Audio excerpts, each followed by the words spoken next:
Shalom, selamat pagi. Kita bersyukur pagi ini bersama-sama merayakan Hari Reformasi walaupun hari Selasa baru persis tanggal 31 Oktober. Sekarang 29 Oktober dan tema ibadah kita adalah Yosia, pembaharuan agama dari politeisme ke monoteisme. Saya akan membacakan dulu dari 2 Tawarik 34 ayat 1 sampai 7. Demikian firman Tuhan.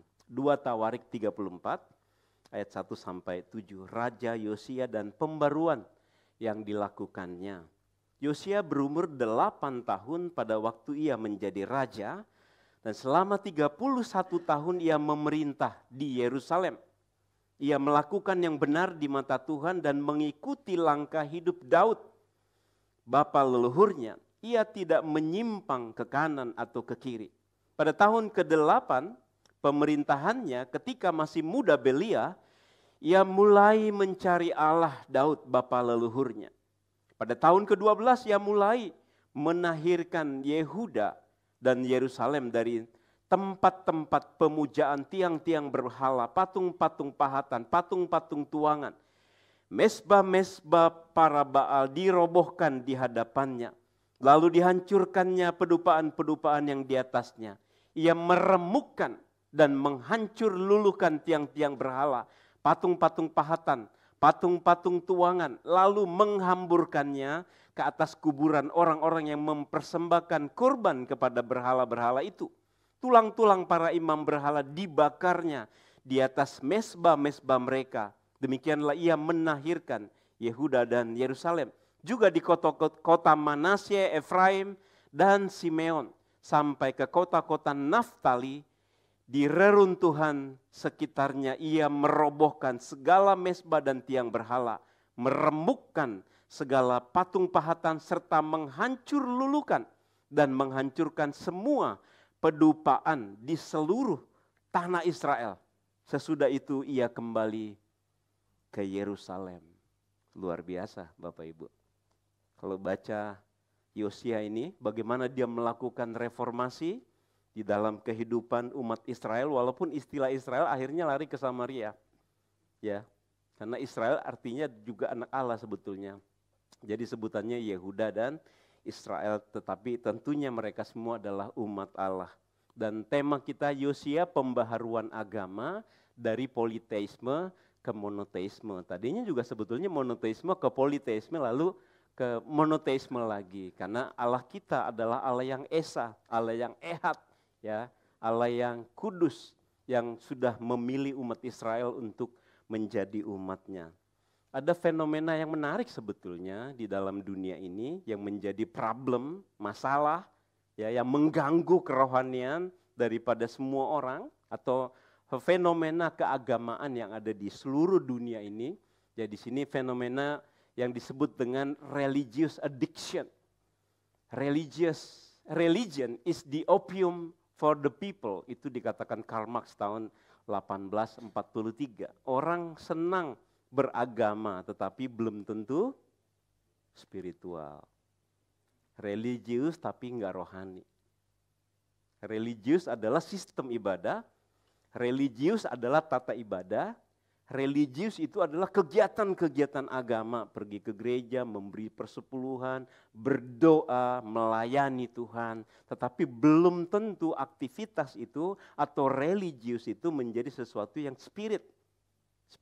spiritual. Ya, spirit itu ruah atau roh atau nafas dari Allah. Ya, belum tentu kita beribadah di sini betul-betul kita nikmati spiritualnya. Kita senang dengan puji-pujian ya. Tadi Katie sudah sukacita tapi masih ada yang ekspresinya terkurung oleh pikiran, terkurung oleh kekhawatiran ya. Betul nggak Bapak Ibu? Kalau Bapak Ibu menyanyi tidak bersukacita berarti terkurung oleh pikiran, kekhawatiran. Ada sesuatu yang dipikirkan di luar gereja ini sehingga Bapak Ibu itu hanya senang ibadah tapi belum menikmati semua. Mari kita perbaiki cara kita beribadah. Amin Bapak Ibu. Termasuk pelayan-pelayan ya. Kalau dia nggak bersukacita berarti ada pikiran yang menjajah dia, ada kekhawatiran ya. Enggak satu fokus, enggak satu titik fokusnya. Mesti satu titik fokus ini mau bersuka cita, mau memuji Tuhan, mau memuliakan Tuhan. Amin Bapak Ibu. Ya, puji Tuhan. Jadi di dunia ini hampir semua orang, semua agama, semua bangsa bisa jatuh terhadap aspek ini. Bahkan Indonesia, negara beragama yang sangat besar, betul? Tetapi korupsinya juga paling, ya itulah. Artinya agama tidak mempengaruhi secara langsung kerohanian manusia. Ya, agama tidak secara langsung mempengaruhi karakter, spiritualitas atau integritasnya. Jadi hanya opium saja. Karena agama itu paling enak buat dipakai sebagai alat untuk melindungi diri. Untuk jaim. Jaim apa sih? Jaga image supaya saya tampil sebagai orang baik, orang rohani. Orang lihat saya ini beragama, orang lihat, saudara saya lihat saya ini orang baik. Padahal belum tentu ya harusnya menjadi orang baik. Manusia lebih memilih yang mudah, yang instan. Betul ya? Pergi ke dukun atau cari pendeta yang doanya talk chair. Cari dokter yang kasih antibiotik yang paling keras supaya sembuh seketika. Ya padahal merugikan. Ya kalau ini bicara mengenai agama. Orang itu menggunakan agama untuk kepentingan dirinya. Kebanyakan. Untuk memenuhi keinginannya. Bukan untuk menyembah Tuhan. Disitulah kesalahannya. Manusia memperalat agama supaya dia kaya, supaya dia sehat. Supaya lancar dosa-dosanya. Ya kan? Supaya lancar dosa-dosanya. Artinya apa? Dia mau membujuk Tuhan, melakukan apa yang dia mau. Bukan membujuk Tuhan untuk melakukan yang Tuhan mau. Karena fokusnya hanya agama. Ya. Religius tapi tidak spiritual. Nah sekarang ini saya ambil di internet ini tulisan what does spiritual but not ya religious actually mean. Ini kalimat salah. Apa yang disebut dengan spiritual tanpa religius? Nggak mungkin orang spiritual tanpa religius, nggak mungkin. Kalau dibalik bisa, religius tanpa spiritual. Tapi spiritual tanpa religius nggak bisa. Kita nggak bisa rohani tanpa baca Alkitab, betul? Kita nggak bisa menjadi orang rohani tanpa ke gereja, di rumah aja jadi YouTuber aja. Kebaktian online terus padahal Tuhan bilang apa? Jangan menghindari pertemuan. Pertemuan yang bersifat ibadah, jangan menghindari. Ibrani 10 ayat 25. Ya. Jadi orang itu senang religius tapi belum tentu spiritual. Nah inilah yang mau kita reformasi. Ini yang mau kita perbaiki. Dalam diri kita, keluarga kita, secara personal termasuk secara komunitas bergereja. Nah kalau yang terjadi di dalam kehidupan orang Israel adalah degradasi yang rusak. Ya. Kerohanian yang sangat gelap, dark ages istilahnya ya. Sejak era hakim-hakim, ya sejak era hakim-hakim sampai kepada raja-raja Yehuda dan raja Israel terjadi degradasi ibadah. Nanti kalau kita lihat Paskah itu baru dimulai lagi oleh Yosia. Paskah itu diperintahkan oleh Allah kepada Musa sebelum mereka keluar dari Mesir. Masih ingat Bapak Ibu apa itu Paskah? Apa yang dilakukan kalau Paskah, perayaan Paskah? Roti tidak beragi sama? Iya. Barbecue. Iya, nggak boleh direbus. Harus dipanggang. Dan harus secukupnya kepada orang setiap keluarga. Domba berumur 1 tahun tidak boleh bercacat. Ya, mereka harus makan. Jadi sebelum keluar dari Mesir, barbecue dulu orang Israel ya. Tuhan memberi makanan. Itu betul-betul makanan Bapak Ibu. Dan nanti di surga betul-betul makanan rohani untuk spiritual kita. Sebab manusia adalah spiritual dan jasmani. Tuhan memberi makan secara sempurna kepada fisik kita. Nah tetapi itu tidak dilakukan lagi. Padahal perintah Tuhan, lakukan ini turun-temurun. Dan Tuhan Yesus sebelum disalibkan melakukan Paskah itu. Paskah itu. Barbecue dengan murid-murid Tuhan Yesus. Saya menggunakan istilah yang senang aja. Tuhan Yesus melakukan Paskah. Sebab apa? Sebab itu kemenangan kan. Sebab itu sukacita mereka dibawa dari Mesir menuju Kanaan. Itu adalah suatu berita baik. Pembebasan dari rumah perbudakan istilahnya. Orang Israel dibebaskan dari rumah perbudakan, dibawa ke Kanaan yang penuh susu, madu, makanan, minuman, dan sebagainya. Artinya sejak hakim-hakim sampai kepada Yosia tidak ada lagi perayaan Paskah. Malah mereka melakukan yang disebut dengan politeisme, penyembahan berhala, dewa Baal, Asyera atau Asitoret, lembu emas, patung batu, metal, ya. Mereka membuat pembakaran-pembakaran korban bagi dewa-dewa, bahkan Manasya itu, kakeknya si Yosia, membakar bayi untuk dipersembahkan cucunya. Begitu jahat Manasya itu. Lalu Amon bapaknya siapa? Yosia. Nah di kasus pertama ketika Musa pergi berdoa ke Gunung Sinai, 40 hari, 40 malam, apa yang terjadi? Di bawah orang Israel tuh udah gak sabaran menunggu. Jangan-jangan Musa udah mati kali, dia ngomong ke Harun kan. Bikin aja buat kami patung untuk kami sembah. Ya, di dalam diri manusia, ya istilah John Calvin berkata ada sensus divinitas, sense of divinity. Perasaan dia membutuhkan sesuatu yang besar. Di luar dirinya, sesuatu yang bersifat maha kuasa dan ilahi. Sehingga mereka minta, cuma yang diminta salah. Dan manusia kan makhluk kasat mata ya, lebih maunya lihat, mari kita buat patung, mari kita jadikan pohon beringin sebagai tempat beribadah dan Tuhan, betul? Matahari, bulan, apa saja pokoknya bikinlah. Makanya di seluruh dunia ini ada agama, betul ya? Karena manusia ingin menciptakan agama dan mencari pertolongan. Tetapi seringkali salah. Dan mereka sampai membuat patung lembu ini untuk disembah. Dan mereka banyak sekali mati pada waktu itu. Nah sekarang kita masuk ke Yosia. Ya. Yosia dikatakan menjadi raja di usia 8 tahun.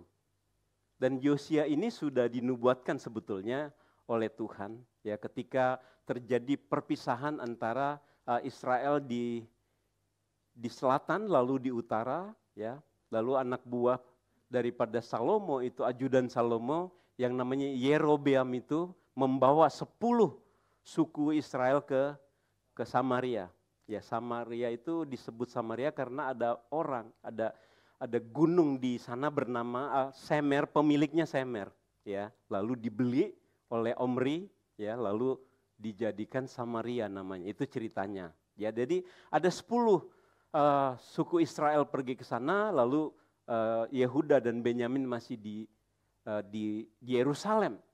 Nah, jadi dikatakan umur 8 dia menjadi raja. Tadi saya sebut dia sudah dinubuatkan oleh Tuhan ketika Yerobeam itu datang ke Betel supaya orang-orang Samaria ini jangan beribadah ke Yerusalem.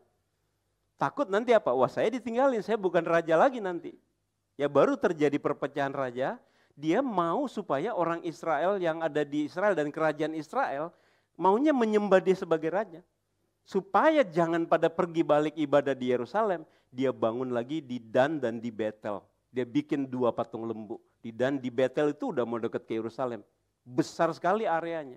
Dan dia buat patung di sana supaya jangan pergi ke Yerusalem. Nah jadi waktu dia datang ke Betel itu Tuhan mengirimkan nabi dan berkata ya berhala suatu saat akan datang, akan lahir seorang bernama Yesia keturunan Daud dan akan menghancurkan sebuah berhala.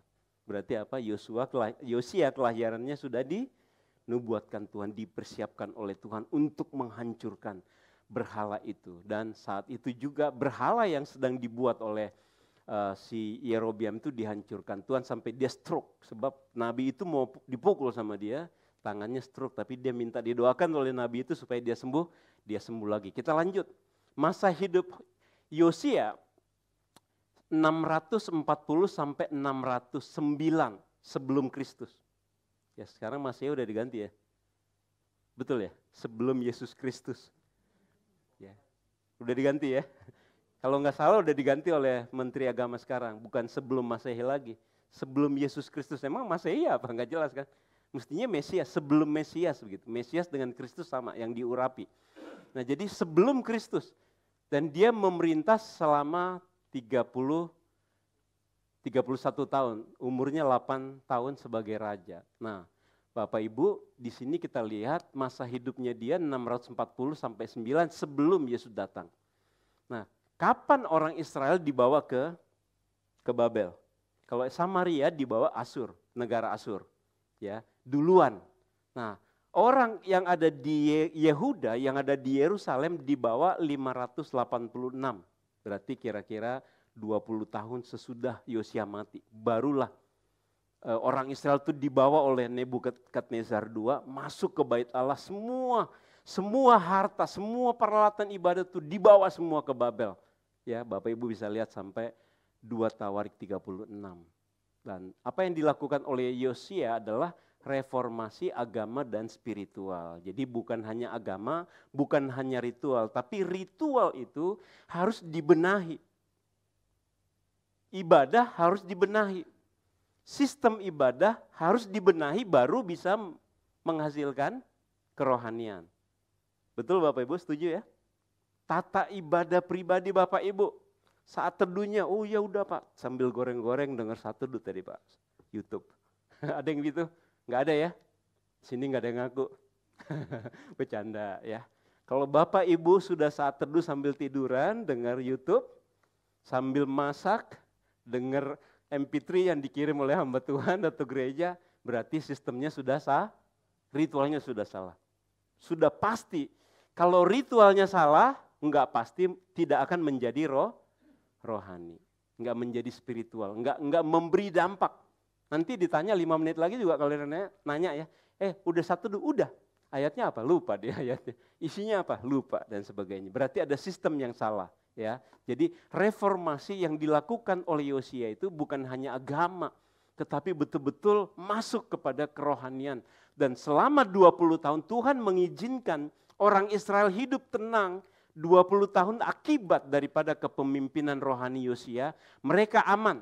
Sebab tadinya Tuhan mau cepat-cepat menghancurkan bait Allah dan orang Babel diperintahkan Allah untuk membawa mereka semua ke Babel, ya Nebukadnezar, tetapi Tuhan memberi waktu. Aku tidak akan menghancurkan sekarang, kalimatnya begitu.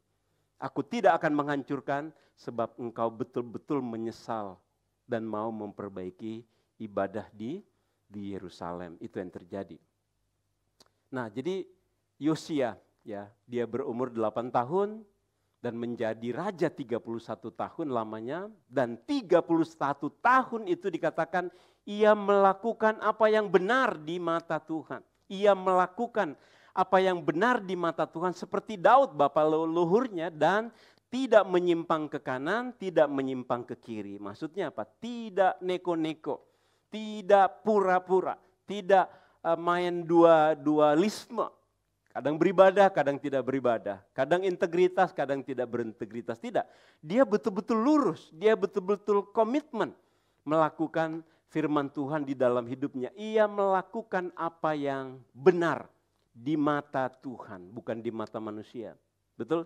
Di mata manusia bisa benar, di mata Tuhan salah. Betul ya? Karena manusia menggunakan apa? Persepsinya, penilaiannya, perasaannya, seleranya yang belum tentu lurus, ya belum tentu sama dengan apa yang Tuhan mau. Ya, manusia selalu merasa dirinya benar walaupun tidak benar, itu Alkitab berkata. Jadi kita perlu selalu memeriksa kebenarannya di hadapan Tuhan. Maka di mata Tuhan, ya Yosia dikatakan melakukan yang benar.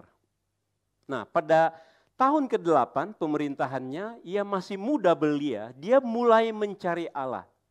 Pada umur 16 berarti ya. Ketika dia usia 16, dari sini kita bisa melihat sebetulnya anak-anak itu harus dididik baik-baik. Memang ada faktor khusus di sini karena Allah memilih dia Bapak Ibu. Karena Allah sudah menentukan satu orang untuk menghancurkan berhala-berhala di Yerusalem dan menegakkan ibadah, menegakkan rumah Tuhan dan juga melakukan ibadah Paskah. Memang Tuhan sengaja dan mau menunjukkan kemuliaannya plus menunjukkan kasihnya. Sebab Tuhan mau menyelamatkan mereka. Amin Bapak Ibu. Hukuman dan kasih itu selalu Tuhan tunjukkan. Hukuman dalam bentuk disiplin, bukan untuk menghancurkan. Hukuman-hukuman Allah kebanyakan itu untuk mendisiplin dan mentransformasi umat Allah. Termasuk kita saat ini. Ya, termasuk kita saat ini. Kalau Bapak Ibu sedang mengalami sesuatu, karena kesalahan lalu terjadi sesuatu, bisa karena hukuman, bisa karena memang sebab akibat pasti terjadi. Betul ya? Apa yang kita lakukan, kita akan mengalaminya. Kalau kita baik, kita akan menerima kebaikan. Kalau kita jahat, tidak melakukan yang baik, pasti ketidakbaikan itu datang kepada kita. Ya, kalau orang malas belajar ya nggak mungkin lah dia bisa dapat nilai bagus macam-macam kan. Ya, jadi bisa sebagai hukuman, bisa sebagai sebab akibat sehingga orang harus memeriksa lagi ke hadapan Tuhan. Dan pada usia ya tahun ke-12 pemerintahannya di umur 20. Di umur 20 dia mulai mentahirkan Yehuda dan Yerusalem. Bukit-bukit pengorbanan, tiang-tiang berhala, patung-patung pahatan dari kayu atau batu. Ya, atau tuangan yang dibuat pakai metal. Lalu mesbah-mesbah Baal itu di dalam bait Allah dan di luar bait Allah. Jadi di bait Allah, di rumah Tuhan itu sudah banyak berhala-berhala. Raja-raja Israel itu bawa ke situ. Termasuk dibakar, pengorbanan itu dilakukan di depan rumah Allah, di bait Allah. Bayangkan betapa marahnya Tuhan. Betapa marahnya Tuhan. Kemarahan Tuhan tuh numpuk. Dari mulai zaman hakim-hakim, raja-raja itu melakukan kesalahan, lalu mengumpulkan penyembahan berhala di dalam rumah ibadah dan di bukit-bukit. Mereka bukan lagi menyembah Tuhan, mereka bukan lagi meminta pertolongan daripada Tuhan, mereka meminta pertolongan dari batu. Di dalam batu itu ada dewa apa enggak? Kalau di dalam keris ada setan apa enggak Bapak Ibu? Setan goblok itu namanya.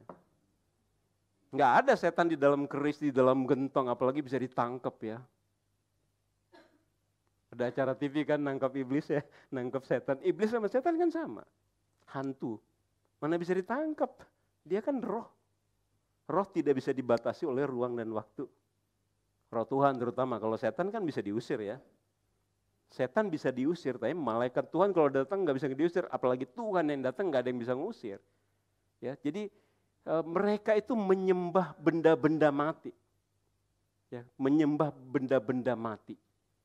Dan dikatakan tulang-tulang para imam dibakar. Bahkan imam-imam yang sedang melakukan pembakaran korban itu dibakar. Ya, mesbah-mesbah mereka juga dibakar. Lalu itu betul-betul dihancur luluhkan, betul-betul dijadiin debu Bapak Ibu semua itu. Karena apa? Saking gondoknya ya, saking marahnya. Itu perintah Tuhan. Dan hati Tuhan itu ditaruh di hatinya Yosia. Kebencian Tuhan terhadap berhala itu betul-betul diekspresikan oleh Yosia. Semua patung-patung itu dihancurkan jadi debu. Dibakar sampai habis. Dan dibuang di atas kuburan orang-orang yang melakukan pengorbanan-pengorbanan. Dari sini kita melihat betapa seriusnya Tuhan terhadap dosa. Betapa seriusnya Tuhan terhadap orang Israel. Ya, tulang-tulang para imam dibakar. Lalu dikatakan demikianlah ia mentahirkan, menguduskan, membersihkan ya penyembahan berhala di dalam kehidupan orang-orang Yehuda dan Yerusalem. Nah, di dalam 2 Tawarik 34 ayat 6 dikatakan juga di kota-kota Manasye, Efraim, Simeon, Naftali, di mana-mana mereka berhala menjadi reruntuhan. Berarti reformasi total nih Bapak Ibu. Ya. Lagi rame di Gaza Bapak Ibu. Titik Gaza itu di pantai ya, lagi rame ya. Ini pantai di sini jauh dari Yerusalem. Ini Gaza di bawah ini nih, ya. Di bawah ini Simeon, di tengah Efraim, di atas Naftali.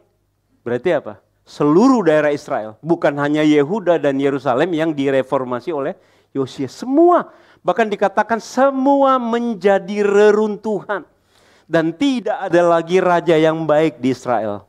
Berarti Yosia adalah raja terakhir yang baik di Yehuda maupun di Israel. Sebab anaknya Yosia, lalu cucunya dan cicitnya yang terakhir Zedekia, itu jahat semua. Jahat semua. Jadi Yosia ini orang yang terakhir yang menghancurkan Baal. Dan ini tadi yang saya sebut Yerobeam membuat patung di Dan dan di Betel. Dan ini ya seluruhnya reformasi, pembaruan agama, pembaruan ibadah, sistem tata ibadah itu direformasi oleh Yosia. Nah, yang berikutnya yang dilakukan oleh Yosia adalah perbaikan rumah Tuhan. Sebab rumah Tuhan itu yang dibangun oleh Salomo, banyak tembok-tembok yang sudah mulai rusak. Raja-raja selama ini sibuk di istana, asik. Ya, selalu ada selirnya, betul ya? Ngikutin Salomo. Dan Salomo lah orang pertama sebetulnya pencetus utama penyembahan berhala, betul ya? Karena hatinya diserongkan oleh istri-istrinya, 700 istri, 1.300 gundik. Nama-namanya siapa? Saya tahu semua namanya. Nyonya Salomo. Hanya satu nama yang disebut.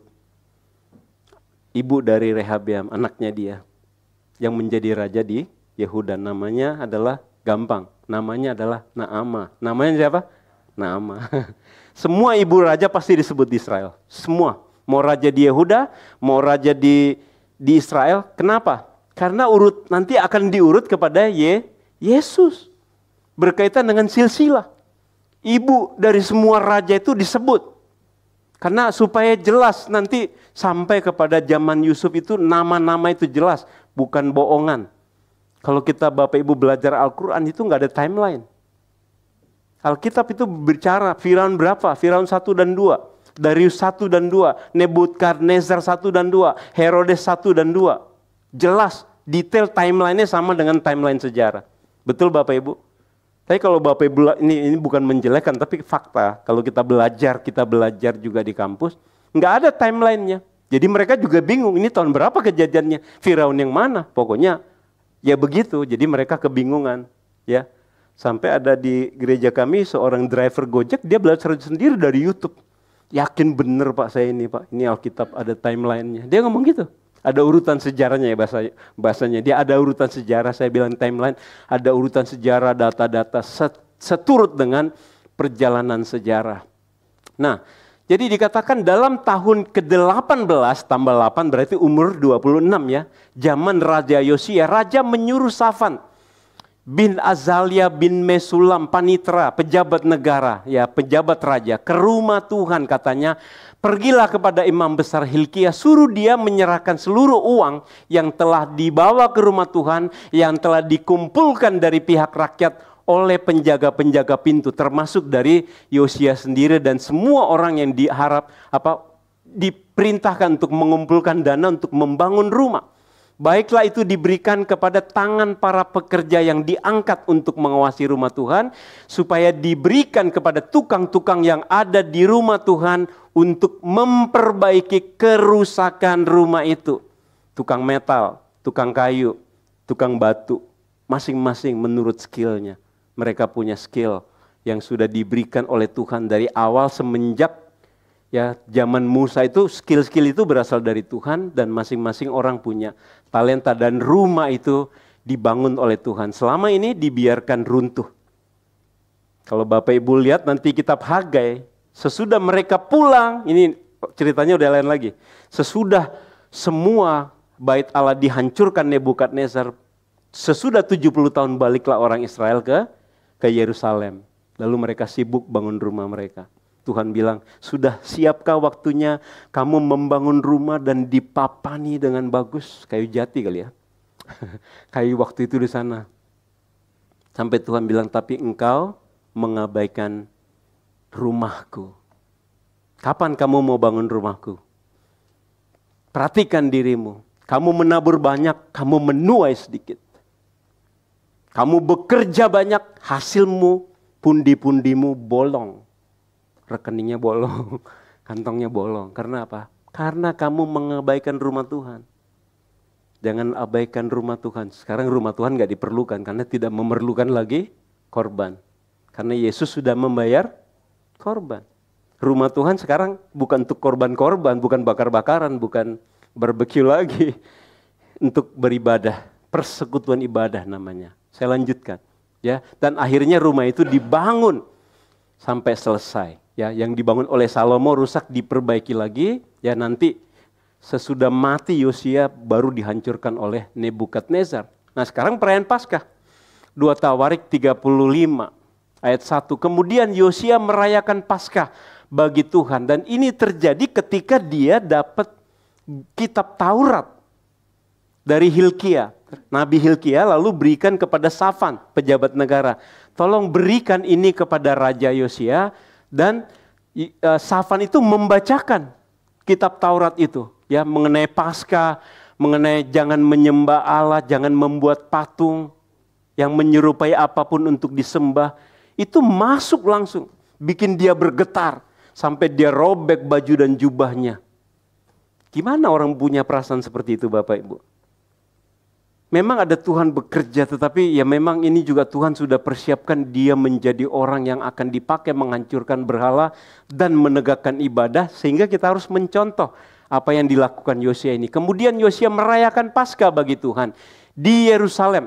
Domba Paskah disembelih pada tanggal 14 bulan yang pertama. Demikian seluruh upacara ibadah bagi Tuhan disiapkan hari itu untuk merayakan Paskah, untuk mempersembahkan korban bakaran di atas mezbah Tuhan sesuai dengan perintah Raja Yosia. Dan Yosia mempersembahkan banyak sekali kambing domba untuk rakyat, belum tentu mereka punya, termasuk imam-imam. Kalau Bapak Ibu bisa baca nanti di rumah 2 Tawarik sampai habis 2 Tawarik 36, bagaimana mereka sibuk, dikatakan mereka sibuk. Para imam itu semua orang Lewi sibuk membakar korban dan mereka membagikan dengan cepat-cepat ke semua keluarga sehingga mereka merayakan lagi hari itu Paskah. Paskah adalah saat Tuhan membebaskan mereka dari hukuman, betul? Dilewatkan, ya kan? Karena ada darah yang dibubuhkan. Sudah tidak ada perintah lagi mengenai pembubuhan darah karena tidak diperlukan itu. Yang penting adalah mereka supaya jangan lupa bahwa mereka sudah ditebus oleh Tuhan dan diselamatkan oleh Tuhan. Dan ujung-ujungnya konsep ini adalah kepada Yesus Kristus, betul? Yesus datang ke dalam dunia memberikan tubuh dan darahnya, Paskah yang sesungguhnya. Dan Yesus juga merayakan Paskah itu. Sebelum dia pergi berdoa ke Getsemani, dia dengan murid-muridnya mengadakan Paskah. Dan Paskah itu adalah Paskah yang ini. Paskah yang ini, yang mereka sebelum orang Israel keluar dari Mesir, mereka memanggang ya daging domba berumur 1 tahun atau kambing yang tidak bercacat dimakan secukup mereka. Kalau ada sisa harus dibakar. Itu syaratnya seperti itu dan Tuhan melakukan itu. Dan Yesus ketika mati di kayu salib, korban yang sesungguhnya, korban yang sempurna sudah diberikan sebab darah adalah nyawa kita. Dan dosa kita dibayar, tadi ada berita anugerah, semua hutang dosa kita sudah dibayar. Walaupun hutang asli yang sekarang ini, ada yang punya hutang mesti dibayar. Amin Bapak Ibu. Hutang dosa sudah dibayar. Hutang dosa sudah dibayar. Tidak ada dosa lagi, sehingga Allah tidak pernah minta lagi kita mempersembahkan korban, betul kan? Dan tidak pernah ada perbuatan atau ritual atau sistem agama yang Tuhan perintahkan supaya kamu masuk surga atau makin dekat ke surga atau kesucianmu nambah. Nggak ada istilah progressive sanctification. Nggak ada. Tambah kudus, kita tidak bisa menguduskan diri kita. Kita tidak bisa mengampuni dosa kita. Sedikit pun nggak bisa. Jadi kalau kita kudus adalah kudus, bukan supaya tambah kudus. Tambah kudus artinya tambah menjauhi dosa, artinya itu. Tapi kalau supaya kita tambah suci tidak ada, ya. Nah, sekarang ini perayaan Paskah, mengingat. Kenapa kita juga merayakan Natal? Kenapa juga kita merayakan Paskah? Supaya jangan lupa kasih Tuhan dan ingat anugerah Tuhan dan mengagungkan kasih Tuhan. Dan perayaan Paskah itu dilaksanakan, Bapak Ibu. Luar biasa ya. Dilaksanakan sampai kapan? Sampai zaman Tuhan Yesus. Dari zaman Yosia. Di Alkitab ini Bapak Ibu ada tengah-tengahnya ini ada lembar kosong, betul ya? Ada makna teologisnya. Dari perjanjian lama Maleaki sampai Matius 400 tahun tidak ada nubuat. 400 tahun tidak ada nabi. Tetapi ketika muncul kitab Injil, mereka sedang beribadah di rumah ibadah. Zakaria dapat tugas berdoa, betul ya? Lalu dia bisu karena Tuhan bilang apa? Kamu akan punya anak. Loh, istriku udah mandul, Pak. Tuhan gitu ya. Mandul, Bos. Udah mandul dan udah lanjut usia. Udah mandul dan lanjut usia. Gimana mau punya anak? Bisu dia. keluar, dia bisu, orang tahu oh dia bertemu dengan Tuhan. Yahya tahu ya, Yahya tuh di Al-Quran tulisannya Yahya. Yohanes Pembaptis di kitab Maryam Al-Quran, saya pernah baca kitab Maryam di Al-Quran. Yahya lahir ya di Yohanes Pembaptis. Artinya apa?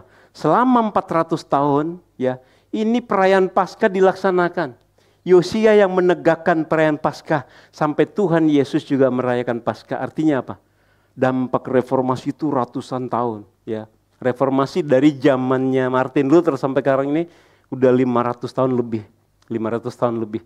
Nah, tetapi Yosia juga sudah memulai dengan dampak 400 tahun sampai terakhir kali ibadah Paskah dilakukan oleh Tuhan Yesus dan tidak pernah ada berita lagi dalam Injil bahwa Paskah dilaksanakan. Karena Yesus sudah membayar semua dosa kita dengan sempurna. Jadi penyebab rusaknya iman Israel ya, kalau kita baca Hosea 4 ayat 6, mari kita baca 1, 2, 3. Umatku binasa karena tidak mengenal Allah. Karena engkaulah yang menolak pengenalan itu, maka aku menolak engkau menjadi imamku. Dan karena engkau melupakan pengajaran Allahmu, maka aku juga akan melupakan anak-anakmu. Jadi mereka itu tidak mengenal Tuhan karena enggak baca Alkitab. Menolak pengenalan akan Tuhan karena mereka mencari yang lain. Mereka melupakan pengajaran sehingga Tuhan melupakan mereka.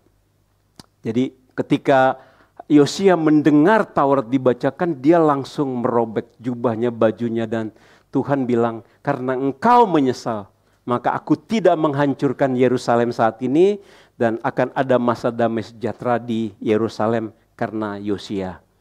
Nah, jadi Bapak Ibu, kesimpulannya, Yosia melakukan reformasi ibadah di Israel dengan cara apa? Dia menghancurkan berhala, mesbah-mesbah, di semua menjadi reruntuhan. Mulai dari Yehuda sampai ke Samaria, semua dibersihkan. Jadi perbaikan total itu betul-betul dilakukan. Lalu dia membangun lagi rumah Allah yang rusak. Dia merayakan Paskah dan memerintahkan semua umat Israel mengikuti hukum-hukum Allah. Ya, di 2 Tawarik 34 ayat 33, Yosia menjauhkan segala dewa kekejian dan semua daerah orang Israel. Kalau Israel itu berarti Samaria. Dan menyuruh semua orang yang ada di Israel beribadah kepada Tuhan Allah mereka. Maka dikatakan sepanjang hidup Yosia mereka tidak menyimpang mengikuti Tuhan Allah nenek moyang mereka. Dampak daripada reformasi ya pembaruan agama dan spiritual yang dilakukan oleh Yosia betul-betul terjadi di dalam kehidupan orang Yehuda dan orang Israel, sisa-sisa yang tidak dibawa ke Asyur. Nah, jadi transformasi itu bagaimana terjadinya Bapak Ibu? Transformasi terjadi karena ada pengenalan akan firman Tuhan. Artinya orang yang nggak baca Alkitab, terjadi transformasi nggak? Nggak mungkin. Nggak mungkin. Jadi jangan merasa rohani kalau nggak baca Alkitab. Jangan merasa rohani kalau nggak saat teduh. Sebab kita semua selalu merasa diri lebih baik dari orang. Itu selalu begitu. Lalu transformasi sama dengan membuang secara total segala berhala, dosa, kejahatan yang ada dalam diri kita atau dalam gereja. Gereja apa? Kadang-kadang sistem. Kadang-kadang ya wewenang diambil oleh seseorang yang terlalu berlebihan. Betul ya? Dan lihatlah di YouTube sekarang ini. Sampai pendeta-pendeta udah pada ngaco ajarannya. Yesus tuh cuma ditumpangi firman, bukan Allah. Ya, Yesus sudah bilang, aku datang dari surga, itu aja udah cukup. Betul ya? Tapi mereka mengacaukan, menganggap juru selamat itu Yahweh. Jadi Yesus siapa? Yesus cuma wadah dan alat. Dia wadah firman Tuhan. Padahal firman Tuhan bilang bukan dia wadah. Dia firman jadi manusia. Ya, dipelintir-pelintir. Ya, hati-hati Bapak Ibu. Bacalah Alkitab, terjadi buang secara total. Tuhan nggak mau ibadah yang pura-pura Bapak Ibu. Tuhan nggak mau pertobatan setengah-setengah. Saudara udah melepaskan dosa 1, 2, 3 tapi ada 10%. Tuhan maunya 100%. Buang apapun itu. Keinginan untuk berkuasa, korupsi, pornografi, zina, apapun itu cut 100% secara total. Mau saudara? Amin, puji Tuhan. Ya, transformasi terjadi karena ketaatan kepada Allah. Terakhir, ya, masa kegelapan di zamannya Martin Luther itu karena apa? Orang malah suruh bayar surat pengakuan dosa, lalu penebusan yang sesungguhnya disembunyikan. Itulah kegelapan. Sekarang ini yang tadi saya bilang khotbah-khotbah di YouTube itu, mereka menyembunyikan Yesus yang adalah Allah, lalu mau membangga-banggakan nama Yahweh. Mereka dibayar Bapak Ibu. Beberapa pendeta dan gereja itu dibayar untuk memproklamasikan itu. Ada orangnya. Gila gak? Sebab ada pendeta ngaku pada saya nggak mau terima. Memang di sinode saja ditawarkan supaya menggunakan kata Yahweh. Sampai mereka cetak sendiri kan Alkitab yang tulisannya Yahweh semua. Ada saya. Dicetak. Dan mereka ini orang yang mengaku Kristen dan ke gereja. Membayar gereja untuk mengganti semua kata Allah itu menjadi Yahweh semua. Addiction kan? Iya addiction. Ya. Menata ibadah Bapak Ibu dan Saudara, tatalah saat teduh yang baik. Bapak Ibu datang ke sini bukan ketemu saya atau semua pelayan. Ketemu siapa? Raja di atas segala raja. Yang pemilik surga dan bumi. Kalau saat teduh itu baca ayat, baca Alkitab, duduk. Hormati Tuhan. Amin Bapak Ibu. Jangan sambil masak, sambil ngapain, duduk. Sebab kita berhadapan dengan Tuhan. Ya, perbaiki ya kesiapan diri, kerendahan hati, kejujuran, ketulusan. Pelihara dan tingkatkan iman serta ketaatan kepada Allah. Amin. Puji Tuhan. Baik Bapak Ibu dan Saudara sekalian. Karena ini ada tanya jawab sekarang. Saya persilakan jikalau ada di antara Bapak Ibu yang mau bertanya atau merefleksikan apa yang sudah saya sampaikan dengan tema Yosia adalah pembaru agama dari politeisme kepada monoteisme. Karena orang Israel sudah mempraktekkan penyembahan-penyembahan berhala yang luar biasa jahatnya, bahkan di rumah ibadah waktu itu. Ada yang mau bertanya atau berefleksi boleh? Kalau saya nggak bisa jawab, ada hamba Tuhan lain, Pak Gelen, Bu Greta, dan kawan-kawan. Atau kasih PR, bisa WA. Udah ngerti semua ya, terlalu jelas kali khotbahnya. Puji Tuhan. Ya silakan Pak. Oh iya Pak. Ya. Dan Israel itu adalah umat Allah. Apakah Allah masih peduli? Apakah Allah diamkan? Allah diamkan ini sampai Yesus datang kembali. Ini saya kurang jelas gitu. Iya Pak. Jadi saya harus bagaimana ini? Saya kurang paham. Apakah Tuhan masih peduli untuk menyelamatkan Israel? Apakah akan didiamkan? Menunggu Yesus datang kedua kali. Karena dilihat-lihat ini bisa semakin, kalau didiamkan terus, bisa akhir zaman, sengsara besar dan lain-lain terjadi gitu. Terima kasih Pak. Ya, terima kasih Pak pertanyaannya. Pas sangat kontekstual sekarang yang terjadi, sedang terjadi perang antara Hamas dengan Israel di Gaza, tepi pantai ya. Nah jadi ya memang sih Hamas bangunin macan tidur sebetulnya. Kalau nggak ditembak nggak akan terjadi. Jadi free will, nggak ada free will sebetulnya, sebab free will itu ada akibatnya. Selalu ada dampaknya. Ya, free will itu berkaitan dengan sebab akibat. Free will yang kita gunakan untuk kebaikan akan menjadi kebaikan. Free will yang kita gunakan untuk kejahatan adalah akan datang kepada kejahatan. Nah, orang Israel di zaman ketika era Tuhan Yesus itu tidak semua orang Israel menyembah Tuhan. Bukan semua orang Yahudi itu mendukung Tuhan. Yang membunuh Yesus adalah orang Yahudi. Yang membunuh Paulus, Petrus itu orang Yahudi. Jadi tidak semua orang Yahudi masuk surga, udah pasti. Satu murid Yesus itu tidak bertobat. Artinya tidak semua Israel itu umat Allah. Ngeri sebetulnya walaupun mereka dikatakan dari mereka lah akar cabangnya diberikan kepada kita. Keselamatan. Awalnya mereka lalu disebarkan ke seluruh dunia walaupun sudah dinubuatkan dalam perjanjian lama. Ya, lalu sekarang apakah Kalau ujungnya tadi Bapak katakan kedatangan Tuhan Yesus, itu pasti datang. Tuhan Yesus pasti datang untuk kedua kali, sebab kita harus dibawa ke surga. Ya kan? Yesus akan datang kedua kali, Tuhan Yesus sendiri akan turun dari surga. Kalimatnya jelas, 1 Tesalonika 14, 1 Korintus 15. Ya. Dan dia akan menunggu di awan-awan membawa orang yang mati dan hidup dibangkitkan. Nah, kalau pengkhotbah yang nyari uang gini Pak, Tuhan Yesus sudah datang, udah mau deket nih. Ya, dompetmu keluarkan sekarang, ini waktu yang tepat. Hidup adalah kesempatan. Kalau masih sempat kuat, kasih persembahan. Lakukan pelayanan. Tuhan Yesus bisa datang tahun depan, 10 tahun, 100 tahun, 1000 tahun Pak. Enggak ada yang bisa duga. Enggak ada yang bisa mempersepsikan dan memprediksi bagaimana cara Tuhan datang. Jangan berasumsi. Jangan pakai perasaan. Dari dulu juga orang Kristen sudah diadu sama binatang di era Paulus. Sudah dibakar. Ya pengkhotbah sekarang kalau hidup zaman dulu pasti urusannya itu. Khotbahnya mengenai kedatangan kedua lalu ujung-ujungnya duit gitu kan. Kalau itu pasti. Nah sekarang Tuhan menghukum manusia itu mati karena dosa. Kemarahan Tuhan atas dosa itu berakibat pada menghukum dosa itu dengan kematian.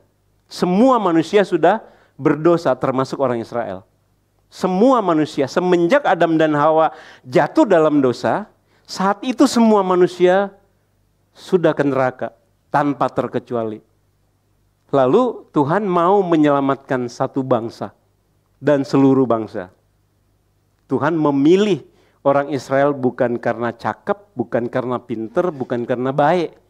Karena mereka bebal Pak, sama seperti kita. Israel itu gambaran dari kita. Kebebalan orang Israel itu sama dengan kebebalan kita. Nggak ada bedanya. Kita nggak lebih baik. Negara manapun, manusia manapun di dunia ini nggak lebih baik dari orang Israel. Kalau kepintaran udah luar biasa. Pabrik Intel itu yang kedua sesudah Amerika adalah di Israel. Jadi mereka tuh udah komputernya udah menguasai dunia.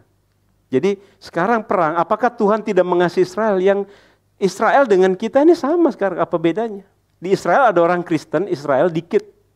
Mungkin 10% digabung dengan orang Palestina. Warga negara Israel tuh mungkin 30% adalah orang Palestina.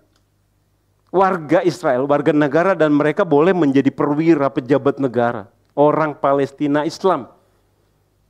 Warga negara Israel. Jadi sekarang kalau perang itu ya perang antar manusia. Kalau Tuhan mengizinkan berarti ya salah satu alat Tuhan adalah menghancurkan dunia ini melalui perang. Itu sudah nubuat Tuhan. Tapi tidak bisa kita katakan Tuhan Yesus pasti akan datang cepat-cepat. Belum tentu Pak, belum tentu. Kita nggak bisa main asumsi. Tuhan bisa merubah sesuatu. Tuhan sangat mengasihi manusia.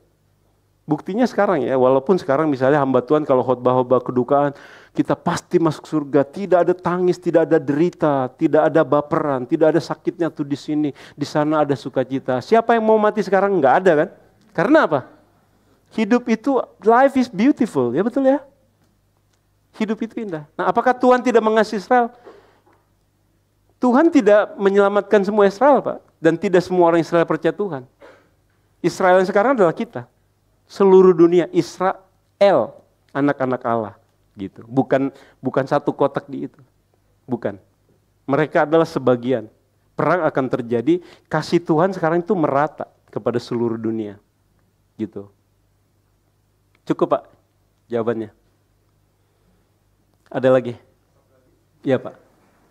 Ini Israel ini negara kecil, penduduk sedikit, dikelilingi oleh negara-negara Arab yang besar-besar, kaya raya, tapi dia tetap eksis. Ini saya pikir kalau bukan penyertaan Tuhan, rasanya nggak mungkin. Ya. Jadi semarah-marahnya Tuhan, dia tetap pelihara. Kelihatannya seperti itu. Ya, amin Pak. Haleluya. Dan di Alkitab sudah dikatakan namaku akan tetap, kerajaan Yehuda, kerajaan Daud akan tetap ada di situ. Tuhan nggak mungkin hilangkan fakta sejarahnya Pak. Yerusalem walaupun sekarang masjid itu tetap dikuasai oleh orang Israel, hanya pengelolaannya orang Islam. Dan Tuhan sudah kasih Iron Dome, ya betul ya. Itu Itu udah pasti pertolongan Tuhan. Tuhan nggak mau itu dihancurkan oleh Tuhan. Kecuali memang udah selesai mau Tuhan benar-benar datang, ya udah urusan dunia semua dihancurkan. Ya, jadi itu salah satu monumen tempat daerah di mana yang Tuhan dari ribuan tahun, sebelum 700 tahun, Al-Quran muncul kan 600 tahun ya. Ini Alkitab udah jadi, udah perjanjian lama perjanjian baru di era Rasul-Rasul, 600 tahun ini baru muncul agama Islam. Lalu mereka bilang Yerusalem punya mereka. Kalau istilah Ahab nenek lo gitu ya. Dari zaman Daud sudah ada Yerusalem dan sudah tempat dan kiblat. Yerusalem itu kiblatnya berdoa orang Israel kalau mereka di pembuangan. Daniel. Jadi nggak mungkin lah, sama aja nanti ada orang 10 tahun ke depan atau 100 tahun ke depan ada orang bilang pendeta Bigman nggak pernah di gereja reformasi. Kalau orang bikin buku misalnya, kan goblok gitu.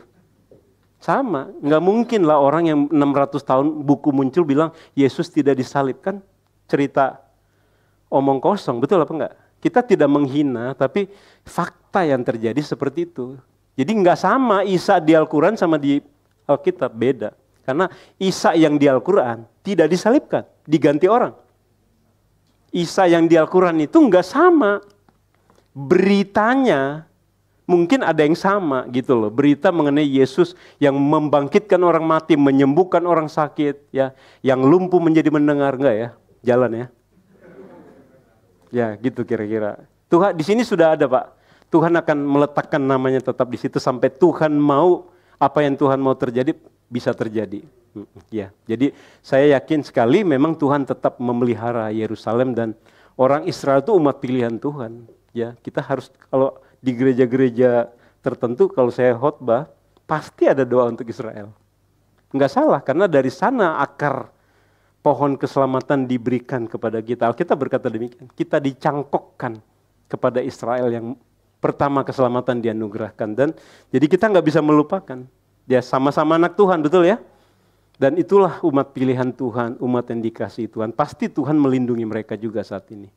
Dan banyak orang berdoa terus ternyata buat Israel sebelum perang ini. Ya. Ada lagi Bapak Ibu pertanyaan?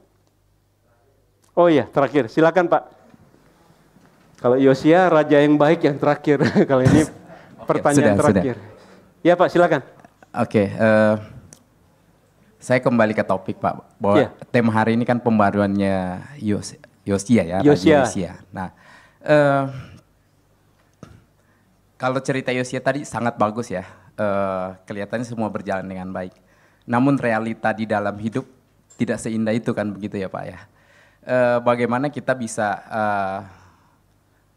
melakukan pembaruan yang konkret dan nyata di dalam menjalani hidup hari lepas hari, dengan berbagai macam latar belakang yang secara nyata gitu ya, secara khusus di negara kita gitu ya. Jadi implikasi dari atau aplikasi dari khotbah hari ini yang mungkin bisa kita terapkan di dalam hidup kita gitu, di dalam menjalani setiap aktivitas, baik kita di dalam pemerintahan, di dalam bisnis, di dalam kampus maupun dimanapun Tuhan percayakan kita gitu Pak. Karena Bapak tadi sudah singgung bagaimana Islam bisa berkembang, bagaimana mereka mengklaim bahwa yang ngaco jadi benar menurut mereka gitu ya. Di negara ini pun terjadi begitu.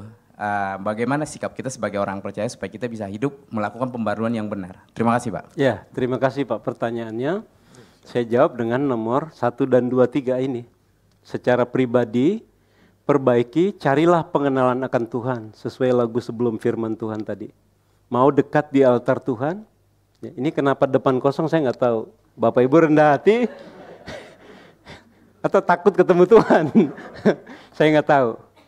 Apakah dalam pikiran Bapak Ibu punya kepikiran saya mau bawa orang supaya duduk di sini? Ada apa enggak? Kalau enggak ada berarti reformasi itu belum menggerakkan.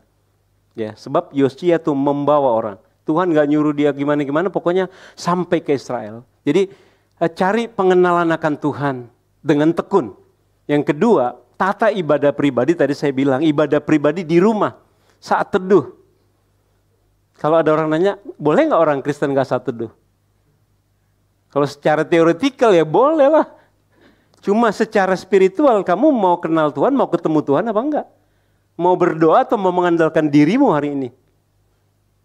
Kamu butuh Tuhan atau enggak hari ini? Satu hari kan? Pertanyaan setiap hari kan? Satu hari. Kamu perlu Tuhan Pak. Kalau kamu perlu Tuhan, kalau kamu enggak sanggup menjalani hidup kamu dengan semua permasalahan, kamu cari Tuhan, minta kekuatan dari Tuhan. Sebab Tuhan membenci orang sombong. Tuhan membenci orang yang mengandalkan dirinya, hartanya, apapun. Nah kalau begitu saat teduh harus apa enggak setiap hari? Harus. Sebab pikiran kita harus dikendalikan dan diarahkan oleh firman Tuhan. Dan hati kita harus direndahkan dulu. Sebelum melakukan segala sesuatu, penyerahan dulu kepada Tuhan. Minta kekuatan dari Tuhan, walaupun saat teduh jam berapapun boleh. Tapi tujuannya adalah ini. Tadi saya bilang, konkretnya apa? Ya saat teduh tiap hari. Saat teduhnya benar, jangan sambil aktivitas, duduk. Nggak gampang, ini butuh orang komitmen yang takut akan Tuhan, yang mengasihi Tuhan, yang bisa melakukannya. Mau Bapak Ibu? Ya perbaiki saat teduh pribadi. Kedua, ibadah di sini, perbaiki. Siapa di sini yang berani naik pesawat telat? Ada nggak? Sengaja. 10 menit aja. Saya telat 20 menit, nggak telat, tinggal 20 menit aja. Udah nggak boleh masuk, saya beli lagi tiket. Istri saya dengan anak-anak saya. Waktu pernah ke Surabaya. Di-delay padahal pesawatnya, nggak tahu bener apa nggak itu, saya 20 menit mau berangkat nggak dikasih masuk. Nggak ada kan yang berani, tapi ke gereja. Nah, orang berani kan, pas-pasan, ya untung nggak landing, nggak pergi dulu, take up dulu gerejanya. Ya, nah, berarti apa? Cara kita beribadah diperbaiki. Cara kita beribadah diperbaiki. Itu komitmen pribadi, rasa hormat kepada Tuhan, bukan pada hamba Tuhan di sini, Bapak Ibu. Amin. Bukan pada pelayan, ya. Dulu di gereja kami sebelum pandemi setengah jam itu sudah ada worship. Pokoknya nyanyi-nyanyi aja semua. Ya, supaya jemaat kalau datang bisa menikmati pujian dan sebagainya, ya. Jadi ketulusan hati, kerendahan hati. Lalu sekarang adalah bagaimana perintah Tuhan itu dipraktekkan di tempat kerja, di rumah misalnya. Ya di rumah, kasihilah sesama manusia seperti dirimu sendiri. Sesudah tadi di sini juga dikatakan bahwa apa? Yosia mengasihi Tuhan dengan segenap akal budinya, dengan segenap jiwanya, dengan segenap kekuatannya. Itu Yosia. Berarti kita juga kalau mau bisa menjadi seorang reformator di rumah, ya kalau orang lain nggak mau ya kamu aja gitu ya, satu, betul nggak? Nggak usah ngarepin orang. Kalau nggak ada yang baik di rumah atau masih sinis atau nggak sabaran, nggak lemah lembut, ya kamu dong, betul ya? Nah itu salah satunya, mempraktekkan kasih. Sebab tanpa kasih kita akan sombong semua. Kita akan maksa kemauan kita akan tindas orang kalau kita nggak memiliki kasih, betul? Praktekkan kasih, kasih kepada Allah, kasih kepada suami, istri, anak, keluarga, itu. Lalu di gereja, di kantor, jadilah seorang pegawai yang excellent, betul? Memberi yang terbaik, yang lebih daripada yang diminta. Nggak ada yang lihat, lakukan yang terbaik, betul ya? Jujur, jangan korupsi. Jangan jadi tukang gosip, gossipers, ya. Jangan bikin kerusuhan dengan protes-protes. Memprotes, mengkritik boleh, mengevaluasi yang bagus boleh, betul ya? Memberi masukan, tapi kalau kita memprovokasi orang supaya ribut, itu kan nggak bagus, tidak damai sejahtera. Sebab kasih itu membangun, kasih itu lemah lembut, kasih itu murah hati. Jadi di kantor kita jadi orang yang baik, orang yang jujur, orang yang disiplin, orang yang telaten, orang yang maksimal mengerjakan tugas-tugasnya. Tuhan ngelihat duluan kok Pak, Bapak Ibu. Tuhan ngelihat duluan, yang senang itu Tuhan. Oh kamu tuh karyawan the best lu, gak ada yang ngaku, tapi saya ngaku kamu the best. Tuhan sendiri ngomong. Tuhan akan berbicara dan Tuhan akan memberkati. Ya, lalu buat bangsa dan negara itu apa? Ya tergantung masing-masing posisi kita, sanggup nggak kita memberi pengaruh di negara ini. Misalnya politikus, bankers, pengusaha besar dan sebagainya. Ya, kecil-kecil ya kita mulai dari rumah kan, unit terkecil organisasi di rumah, di masyarakat. Ya, tetangga masih disapa apa enggak? Masih bilang selamat pagi Pak. Atau ya udahlah cuek-cuekan aja. Nah gitu, yang paling kecil, yang paling simpel aja ya. Bapak Ibu masih mengasihi ART enggak di rumah? Berterima kasih enggak? Lalu tetangga disapa enggak? Itu yang paling kecil. Mari kita tunjukkan kita adalah reformator. Amin Bapak Ibu. Ya kira-kira jawaban saya simple gitu aja Pak ya, kira-kira ya. Ya buat negara, mari kita juga, kalau perusahaan kita baik, rumah tangga kita baik, gereja kita baik, udah pasti otomatis secara tidak langsung mempengaruhi bangsa dan negara ini. Kiranya kita semua siap menjadi reformator. Ya betul ya? Coba colek kiri kanan, kita adalah reformator bilang. Kita adalah reformator bilang. Mari kita tunduk kepala, kita berdoa. Saya minta Bapak Ibu berdoa masing-masing.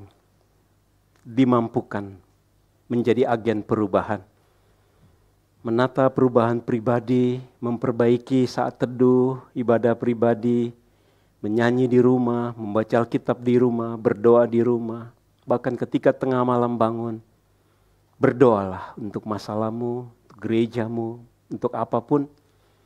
Carilah pengenalan akan Tuhan. Dengan tekun, carilah ibadah. Beribadahlah dengan benar, dengan pantas, dengan selayaknya. Beri yang terbaik buat Tuhan. Apapun yang kamu lakukan, dimanapun engkau berada. Selain Yosia, selain Martin Luther dan para reformator lain, kita pun adalah reformator yang Tuhan ingin mempraktikkan kebenaran firman Tuhan di rumah kita atau dimanapun kita berada.